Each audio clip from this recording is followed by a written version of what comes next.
जितना तुम्हारा दिल चाहे ले लो। यहाँ हम पाक नियतों वालों को आजादी से देते हैं। इन सुनहरी आमों के लिए कोई कीमत नहीं, सिर्फ बदले में मेहरबानी। अर्जुन चमकते सुनहरी आमों से कई बड़ी टोकरियां भरता है। बागबान उसकी मदद करता है।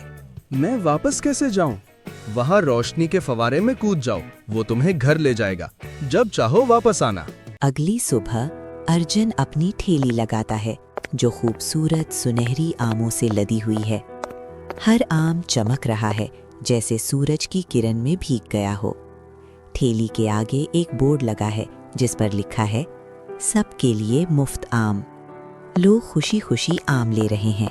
कुछ आम घर ले जाकर अपनी फैमिली के साथ खा रहे हैं। अगले दिन एक औरत जोशो खरोश के साथ अर्जुन की ठेली की तरफ दौड़ती है। अर्जुन, आपके आम जादुई हैं। मेरी माँ को बरसों से कमर में बहुत दर्द था। 3 दिन आपके आम खाने के बाद वो मुकम्मल तौर पर ठीक हो गई। वो अर्जुन के हाथ में पैसे रखती है। नहीं नहीं, मैं पैसे नहीं ले सकता, ये मुफ्त है। आपने हमें मौजज़ा दिया है, बराए करम ये बरकत कबूल करे। मजीद लोग खुशी खुशी अर्जुन की ठेली की तरफ आते हैं, कुछ तहाइफ लेकर, कुछ पैसों के साथ। हर एक अपनी शिफायाबी की कहानियां शेयर करता है। मेरे पोते का बुखार एक आम से ठीक हो गया। मेरे सर दर्द खत्म हो गए। विक्रम अपने गोदाम की खिड़की के पास खड़ा है। उसकी आंखों में गुस्सा है।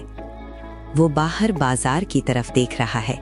ये बेकार अर्जुन, वो मेरा पूरा कारोबार तबाह कर रहा है। लोग अब मेरी दुकानों से नहीं खरीद रहे। मैं इसे ऐसा सबक सिखाऊंगा जो वो कभी नहीं भूलेगा। विक्रम गुस्से से गोदाम से बाहर निकलता है। अर्जुन, तुम्हारी वजह से मेरा कारोबार तबाह हो गया। मैं तुम्हें कल तक का वक्त देता हूँ। इस शहर को छोड़ दो, वरना संगीन नताइज भुगतना पड़ेंगे।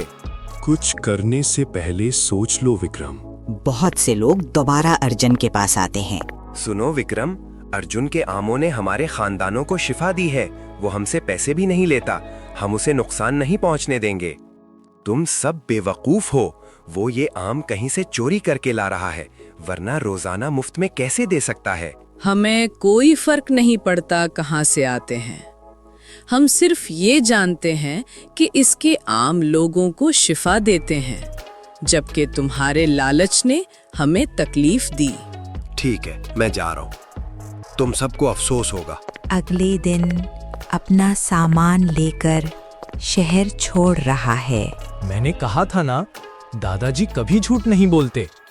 तुम बिल्कुल ठीक कह रही थी अर्जुन। दरवाजे पर दस्तक। दादाजी पुरस्कार मुस्कुराहट के साथ दाखिल होते हैं। तो मेरे बच्चे, सुनहरी आम के दरख्त का मोजज़ा देखा? जी दादाजी, ये वाकई जादुई है।